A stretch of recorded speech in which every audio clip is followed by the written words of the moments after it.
বোমা সাদৃশ্য একটি বস্তু পাওয়া গেছে।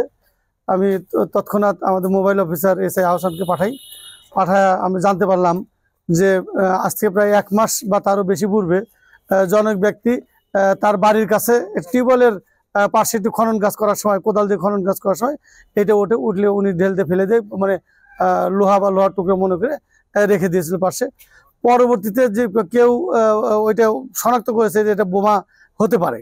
এই সংবাদ পাওয়ার পরেই সে আমাকে জানায় যে এখানে একটা বোমা সাদৃশ্য একটা বস্তু দেখা যাচ্ছে। পরে আমি তাকে পাঠাইলে দেখা যায় যে এটা একটা হ্যান্ড গ্রেনেড, অনেক পুরাতন।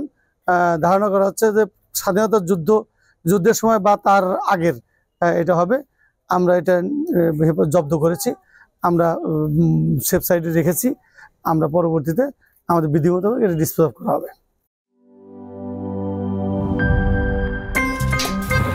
আমার একটা স্মার্ট সিদ্ধান্তে 25% গ্যাসের খরচ কমেছে। ভাবছেন কিভাবে? সাধারণ গ্যাস স্টোভ বদলে আমি এনেছি আরএফএল গ্যাস স্টোভ। এর সাইন্টিফিক নজল ও ব্রাস বার্নার ক্যাপ সমানভাবে তাপ ছড়িয়ে রান্না করে দ্রুত, তাই গ্যাসও বাঁচায় 25%, টাকাও বাঁচে 25%। আরএফএল গ্যাস স্টোভ নিরাপদ ও গ্যাস সাশ্রয়ী।